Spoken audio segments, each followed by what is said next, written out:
Please note that the webinar will be presented in English, but bilingual participation is always encouraged. J'encourage ceux et celles qui préfèrent à poser vos questions, s'il vous plaît, de le faire en français. I want to give a special welcome to anybody here who is not yet a member of the association. Hopefully these sessions will inspire you to join us. And to our members, we hope that these webinars will encourage you to maintain your membership today. Today's webinar is being recorded, and our branch will send you an email tomorrow with instructions on how to access the recording and the information, as well as how to join the association or give the gift of membership. As you may know, association members are eligible for savings, promotions, and exclusive deals through a preferred partner program. And one of those preferred partners is the Relocation Services Group that can help to coordinate your real estate transactions. So for more information, I would encourage you to check the National Association website. I will be posting the website in our chat group. With 15 years of real estate experience, Rachelle has assisted many seniors with major moves, which require compassion and understanding. The decision to sell your family home, to downsize, or to move to retirement living can be a very emotional one, which requires a very different approach. Rachelle is passionate about assisting clients with their home buying or selling experience. And with her in-depth knowledge of the Ottawa market, both rural and urban, she is committed to providing the highest level of customer satisfaction to each and every one of her clients. I'm going to turn the presentation over to Rachelle. She'll explain how she wants to handle questions coming from the group and will lead us through her presentation. Over to you, Rachelle. Thank you so much, Darlene. It's truly an honor to be here to talk to you all about what's happening in this crazy real estate market in Ottawa. There's lots of stuff in the news. I'm sure that, and I'm hoping that you have some questions that I'm able to answer for you. So I'm going to go through my slideshow presentation, which has quite a bit of information on it, but I've broken down the seminar into basically 5 sections. So the first thing that I'm going to talk about, and I don't want to bore you too much with, is stats in the Ottawa real estate market, that sort of thing. So I'm going to start there. And then I think it's important to talk about the effects that COVID has had on the real estate market and how we are working differently as agents to keep our buyers and sellers safe. So that will be the second part. The third part is going to be discussing buying and selling during COVID, how much it's changed, and also buying and selling in this unprecedented seller's market. It's a very different process and procedure. So I'll be sort of giving some insight into that. And then we're going to talk about, the pros and cons to selling. Depending on your situation, it might make sense to stay where you are, but we'll talk about the pros and cons, and then I'll finish it off with providing you with some resources to help. So as far as questions go, I think what we'll do is we'll leave them till the end, but feel free to put a question in the chat box, and I will answer those all at the end of the presentation. So I will go ahead and start. So again, I'm going to start with the stats, which I think you're not going to believe these numbers. It's quite something. So this is the Ottawa real estate market update. I've provided here the last 3 years the price of both residential and condo prices. So in 2018, the average sale price was $446, which was a 5.1% increase over 2017. And I can't see the numbers over here, but I'm hoping that you can. So the condos have gone up slightly as well. Then in 2019, there was an 8.9% jump to 486. So that was higher than the average. We were used to seeing a modest 3 to 4, maybe 5% increase year over year prior to 2018. Then something happened in the market where we turned into a seller's market and the prices jumped significantly in 2020. So the average sale price for a single family home was 529 and the condos were up to 361. So a significant increase. I think the condos went up 18.8% if memory serves me correctly. So you can see the jump from year to year. And then this year, since January, the seller's market continues to go strong. So right now, our average residential sale price is at $743,000, which is up 42% from April of 2020, which is a significant jump, obviously. So the condos have also jumped as well to 427, up 30.3%. So there's some crazy stuff happening here, and I'm going to get into some of the reasons why this is happening and how the government is going to look at, cooling off this market because we can't sustain this for obvious reasons. So I just wanted to throw in this this chart here to talk about. There's a huge difference in the price range that people are buying in. And if you look at this chart, almost 50% of the pie, or more than 50% of the pie, is over $650,000 to $700,000. So this has changed significantly in the seller's market and COVID. People are spending more money for different reasons, which I'll get into further on in my presentation. So if you look back in 2018, this pie looked very different. The lower sales prices were a bigger piece of the pie, but if you look, there's 13.2% of the sales in March of 2020 were over $1 million, which is staggering. And 8.5% of those were 900 to a million. 11.9 was 800 to 900. So people are spending more money on homes. COVID has really changed people's priorities. So what exactly is driving this strong seller's market? There's a few things. It's never been more affordable to borrow money right now. So interest rates are as low as, I've seen as low as 1.3 to on a 5-year fix, but money is very, very easy to get, first of all, and it's unprecedentedly cheap. So there's also a lot of foreign investment coming in. There's a lot of people from Toronto who are getting priced out of the market there, who have decided to buy investment properties in Ottawa. And then the biggest factor that's driving this seller's market is simply a lack of supply. It's a supply and demand issue. So there are not enough homes listed on the market for the amount of buyers looking. So what this has done is it has created situations where you have a house listed and there might be 20 buyers who are interested in the same home, and they're all submitting offers in a multiple offer situation, which is driving up the prices. That's what you're seeing in the media. This, there's a lot of talk about this property sold 100,000 over asking, that sort of thing. It's simply because there's not enough inventory and there's too many buyers. So, and I've been doing this a long time. This is the first time I've ever seen a market like this. So it's been a little crazy, very difficult for buyers, but great for sellers. So I get asked this question: where is the real estate market headed? I wish I had a glass ball. I wish I knew the answer to this, but all factors are sort of pointing to it's going to be like this probably for another year. Prices are going to continue to climb. As long as the interest rates stay low and we have this supply and demand problem, then the prices are going to continue to rise. Something interesting that's happening is it's not unique to just Ottawa. So when you talk about Ottawa, I'm including places like Barrhaven, Stittsville, Orleans,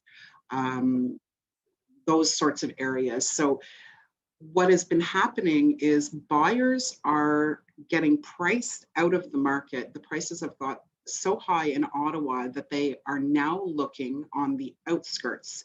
So they're going more rural in order to be able to get into the market.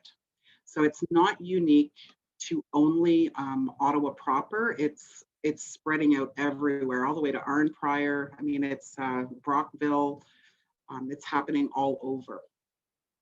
So, there's some talk about some strategies that the government is going to implement to sort of cool this market off. But as we all know, they sort of have their hands full with COVID and trying to get the vaccine rollout and get this pandemic under control. So I think, this is just my opinion, I think that the real estate market has sort of been put on the back burner for the moment. But there is talk, and I'm going to get into some of the speculation. And again, it's all just speculation at this point. So where some of the measures that are being considered to cool the market. So anybody that I talk to in the mortgage industry has told me that interest rates are expected to be increased over the next 1 to 3 years. I think that is going to be a slow process. I don't think it's in the economy's best interest to jack up those rates quickly. I think it's going to be a gradual thing. Another interesting measure that is being considered, and I think is a great idea, is an implementation of an investor's tax. So part of the supply issue is there are a lot of investors who are buying properties and they are doing one of two things. They're keeping them as investments, or they're flipping them. So they are, putting some money into the house, renovating it, and then putting it back on the market. So that's causing part of the supply issue. So that there is talk that there might be an investor's tax on those purchases, which I think, might be a good idea.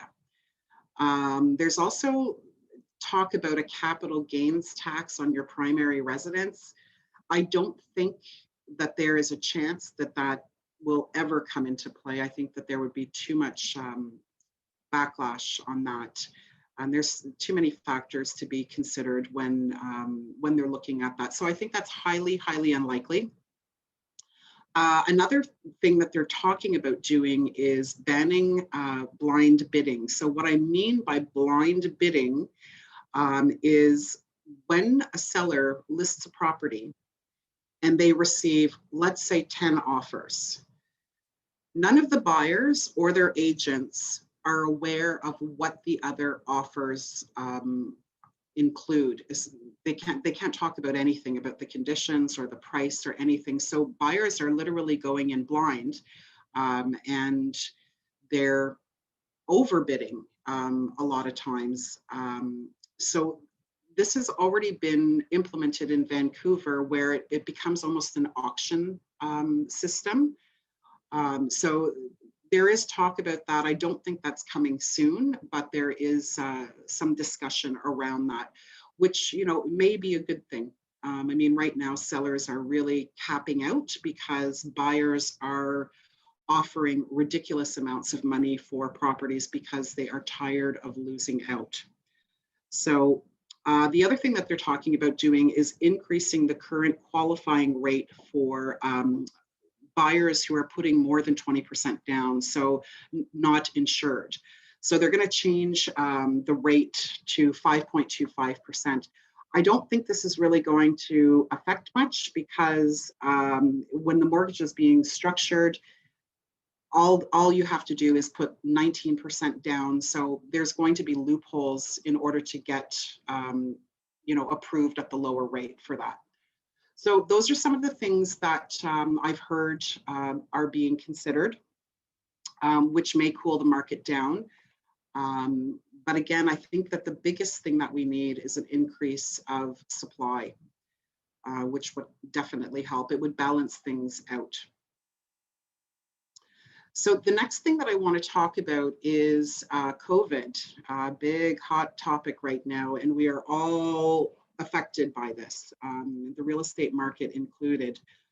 I remember back in March of last year when all of this sort of came about, I thought, oh boy, what does this mean for the real estate market? And I was worried.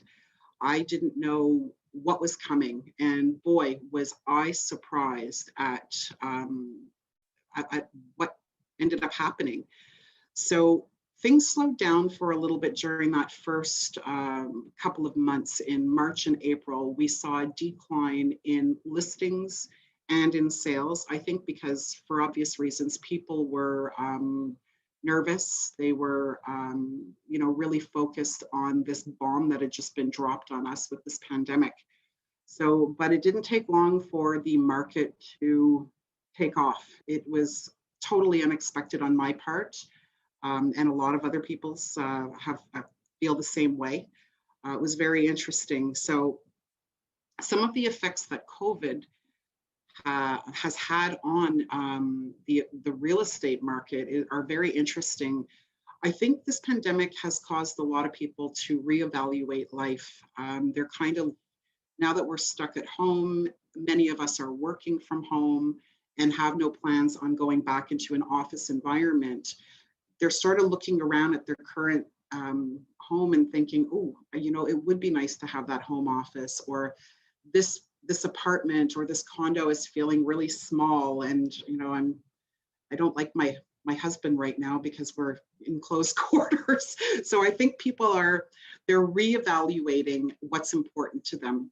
And some of the things that we've found is that, again, they're looking for home office space, because some people will probably never return to an office setting. People want to move out of the downtown core. They want more property. They want a wow backyard. They want that in-ground pool. They want their home to feel like a sanctuary. And I think people are getting more used to being at home. And let's just pray that, we're going to get through this and life is going to go somewhat back to normal. But it really has changed people's priorities in their home purchasing habits. So it's been very interesting to see.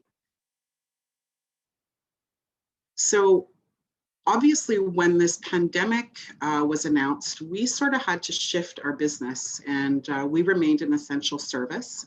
So we really had to find different ways to keep operating, but at the same time, keep everybody safe. So some of the things that have been implemented pretty much right out of the gate, we have asked that all buyers, before they book a showing, have to fill out a COVID questionnaire. That's standard. There's 15 questions about have you traveled and been in contact. So we have everybody complete one of those, and we keep track of everybody who goes into someone's home. The other thing that we're doing is limited showings. Normally, you would be permitted an hour to look at the property. So we have limited that now down to 30 minutes, and you're only permitted to go with your agent. So the agent and only two buyers. Pre-COVID, it wasn't unusual for a couple to bring their 2 or 3 or 4 children, but now we are asking that children are not brought into the house at all for obvious reasons. So again, it's just the agent and maximum of 2 buyers and no children. We are making hand sanitizer available at every property, and sometimes I provide gloves as well. We ask that hand sanitizer is used and masks be worn, and that they limit the touching of surfaces. So, if an agent wants to put a pair of gloves on and open up cupboard doors, that's fine, but we don't want everyone's paws all over everything. So, and then at the end of a day of showing, we always encourage our sellers to go through the property and disinfect and take care of that sort of thing. So those are just some ways that, we take this COVID business very seriously, and it's our job to keep our buyers and sellers safe. So I'm going to switch into a little bit of a different topic here. This is talking about the difference between selling your home now versus selling it pre-seller's market. So the seller's market started 2019. It started to flip. It became a little unbalanced. So prior to COVID and to the seller's market, it was a very different approach to selling your house. Um, in a seller's market, everything has changed. So the length of time to sell is significantly lower. The average days on market pre-seller's market was 45 days. So I don't know if any of you sold in 2017, 2018. An agent would list your property, and then you would be on the market for a month, 6 weeks, and then you would, get your offer, you'd be sold, and then you would go looking for your new home. So the length of time to sell has dropped drastically. It's our average days on market is now 9 days. So huge difference from having to sit on the market for a month and a half, 2 months. So you're essentially pretty much guaranteed a sale within 10 days if you are priced right, staged right, and represented well. The pricing strategy right now is more important than ever. The market is changing. I'm almost seeing it happen weekly, and a lot of your agent really needs to keep an eye on factors such as current competition, and pricing your home properly right out of the gate is crucial, because if it's slightly underpriced, you are more likely to attract more buyers, so more traffic through your home. The more traffic that you get through your home is going to result in more people who are interested in putting an offer in, and you will end up with more offers and you will net a higher sales price.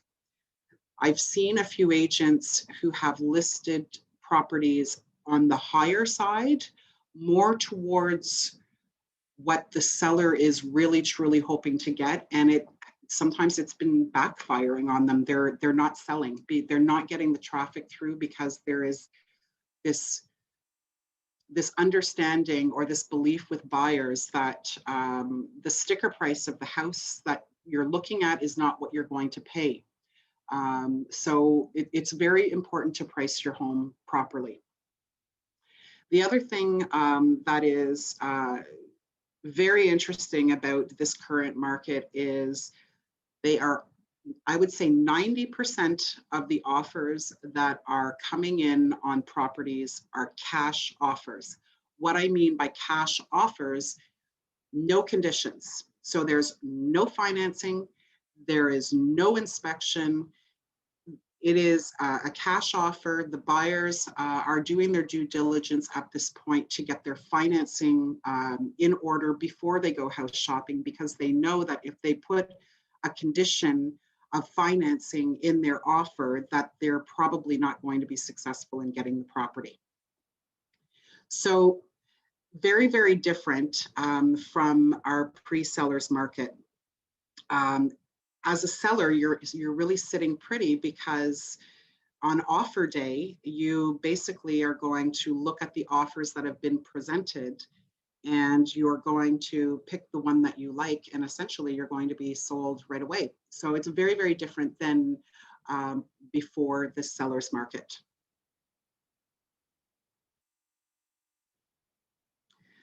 So I just discussed what it's like to sell, but I'm going to go over what it's like to buy right now. So this is going to sound a little bit odd, but what we're doing in this market is you have to buy your home first. If you do not buy your home first, then you are going to risk being homeless because of this lack of inventory. So it's really backwards. Normally, in a balanced market, you put your house on the market, or you're sold within 45 days, you ask for a 60 or a 90-day closing, then you go shopping for your new home with your agent. All of that is completely flipped now. So what's happening is before you put your house on the market, we're actually going house shopping for you.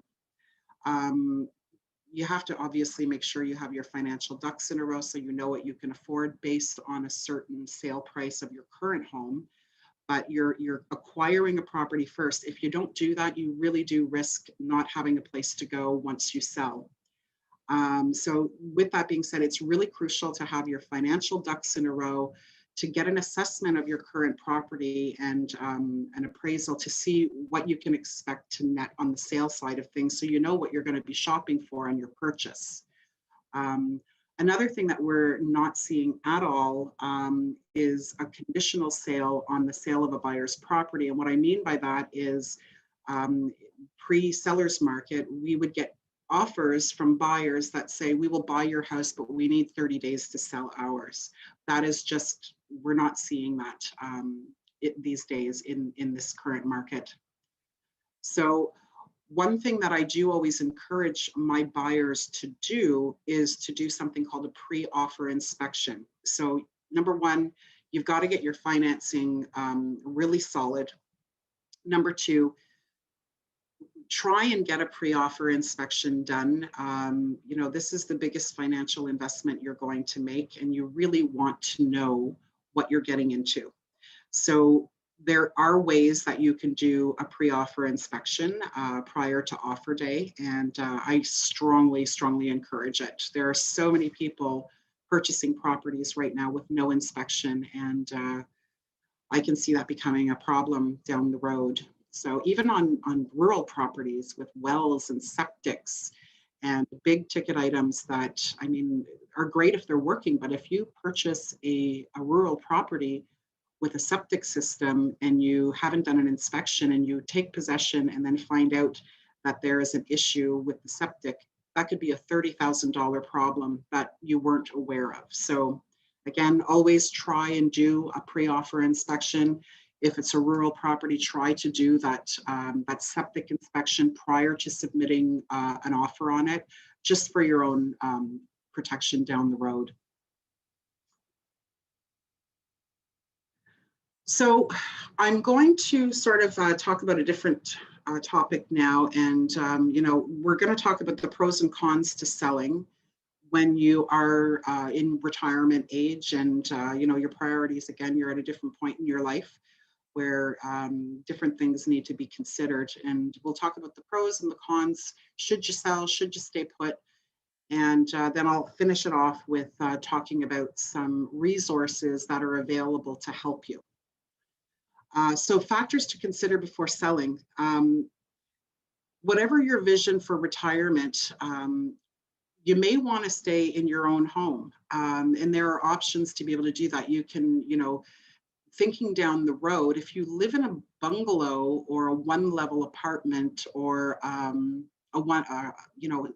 something with a chairlift that you can put in when we're talking mobility issues down the road, then it might be better to stay put in your home. Um, Selling is a big, big decision, and you have to look at what your plan is. When are you? Are you heading into retirement home living eventually? So look at the timeline, and it might not make sense to sell and then buy and then move again. So you really have to look at the big picture of what makes the most sense for you. So some of the benefits of selling your home could be if you own your home outright and you have some equity in there, you could get your hands on some of that money to diversify, make money in different ways. And that would be, of course, if you were downsizing, moving into a smaller condo. But that's one of the reasons to consider. The maintenance costs on a home that you might currently be living in might be expensive. Things like property taxes and your utilities and lawn maintenance and snow removal and that sort of thing. So you could lower your maintenance costs by downsizing, maybe going into a condo or a smaller townhouse. Um, Another factor to consider is renovation costs. So if you do plan on staying long term, For accessibility issues, you may have to retrofit, put in a chairlift, maybe install a bathroom on a different level, maybe move a bedroom down to the main floor. So you have to factor in the costs associated with staying put and doing the renovations to make it comfortable for you. Um, Another reason you might want to sell is your needs and wants have changed. You may want to be closer to family or your grandchildren, or closer to amenities like senior centers. So those are some of the reasons why you may want to consider selling. And now we're going to talk about the benefits of staying in your home. It might make sense, as I mentioned earlier, if you can renovate what you currently have and make it work for you long term. The other factor to consider is that there are costs associated to selling and to moving, and those add up. So you've got things like real estate commission, you have legal fees, you have land transfer tax, you have the moving expenses themselves. So all of that stuff does add up. So that needs to be factored into your decision. Um, and again, if retirement home living isn't like in your very near future, then it might not make sense for you to move from your current family home to a condo and then into retirement living. You're just incurring more costs. So it might make more sense just to stay put until you're ready to make that move. Another reason to stay put is your home is absolutely appreciating in value, and you might just want to sit on that. What's the market going to do in 5 years? I'm not really sure, but I can't see it going down. That's guaranteed. Ottawa's a very, very stable market. We have a lot of government, we have a lot of military, we have a lot of high tech, and a lot of comings and goings, a lot of investors. So I think that our market is pretty stable here in Ottawa. I don't anticipate that home prices are going to decline. So you're sitting on an asset. That might be a reason to not sell. So, and then there's the last one is the psychological reasons for staying put. This is your family home. It might be the house where you raised your children, where your grandchildren come to visit, and there are emotional ties to that home. And maybe you're just not ready. So you have to really weigh the pros and cons. You have to come up with a plan of where you want to be in 5 years and where you want to be in 10 and where you want to be hopefully in 20, and figure out what makes the most sense for you with, the least amount of expense and stress. Moving is stressful. Well, it can be stressful. It doesn't have to be. You have to surround yourself with good people. So those are the pros and cons. I talked about the emotional, and this is a big one. The emotional aspect of making a move is huge. And I've worked with a lot of seniors, and it's very, very different than a first-time home buyer or a family with small children who are moving up. This situation needs to be handled completely differently. It needs to be handled with compassion and understanding and patience. And you have to work with an agent who really truly understands the emotional aspects to making this major decision. And the further along you get in life, to that point where you're actually moving into a retirement home, the emotional impact gets a little bit bigger for some, and that needs to be handled properly. I've worked with a couple of ladies who ended up getting sick and were told that they cannot return to their home, and that decision to sell was made for them. So you need somebody with some compassion and somebody who's not just going to hammer in a sign on your front lawn and sell your home. You need somebody who's going to hold your hand and point you in the direction to resources that are going to help you.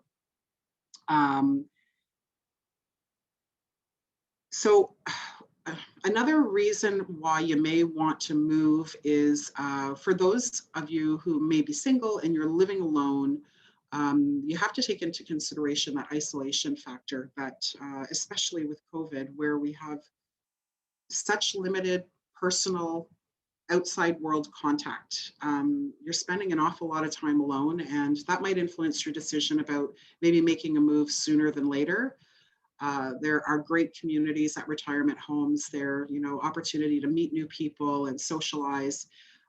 So that's something to consider as well. But again, I do really understand the emotional aspect of making this decision to transition into, either a condo or downsizing or moving into retirement home living.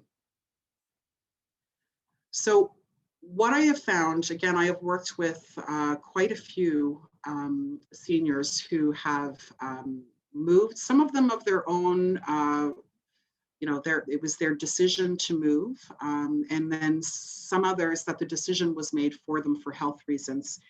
And what I have found with my different clients is the key to a successful move and to eliminate a lot of the stress is planning ahead. And what I mean by that is, um, taking care of the things that need to be taken care of in the event that something happens suddenly. So talking about decluttering, getting rid of things, selling off items, organizing, that sort of thing. And we sort of tend to procrastinate with that. And, a lot of us have lived in the same home for years and years, decades, and it's crazy the amount of things that we can accumulate. I'm sure that you can, relate to that. So it's just planning ahead. It's calling in the troops, relying on your support network, your friends, your families, to come in and to assist you to start that process. Getting rid of unwanted items and organizing and, just tackle one room at a time or one closet at a time. But it really does go a long way, because when things happen quickly, sometimes it is extremely stressful. I have had a part of a couple of those where we've had to call in companies to help. And so planning ahead, super, super important. Ask for help. There is no shame in it. It takes a village. Rely on your family, rely on your friends. So some of the resources that are available to help, I have them in the last slide here. I've listed off some names of companies that are really great with helping with these items. So the decluttering, the downsizing, advice on auctions and estate sales, packing, sorting, that sort of thing. So there are many companies that can assist you with this. I've worked with a lot of the companies in the next slide. So those are a great resource for you as well. So some of these trusted resources here in Ottawa, Senior Moves is a great one. They help with all aspects, the moving, the sorting, the packing, moving you into a retirement home if need be, measuring the space, figuring out what you should bring, what you should leave. Darling Solutions does the same thing. Second Set of Hands and Altered Spaces are or more organization companies that can come in and help you, get your home organized. And then one of the best auction and estate sales is Max Sold here in Ottawa. So again, there are a lot of people and a lot of resources available to help you. And don't be afraid to reach out to your network of people.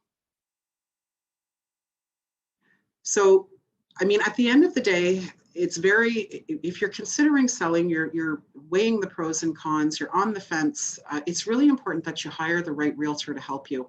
And it's important that you hire somebody, and I'm going to say it again, that has patience and compassion and kindness to help you with this very emotional, it can be very emotional, this move.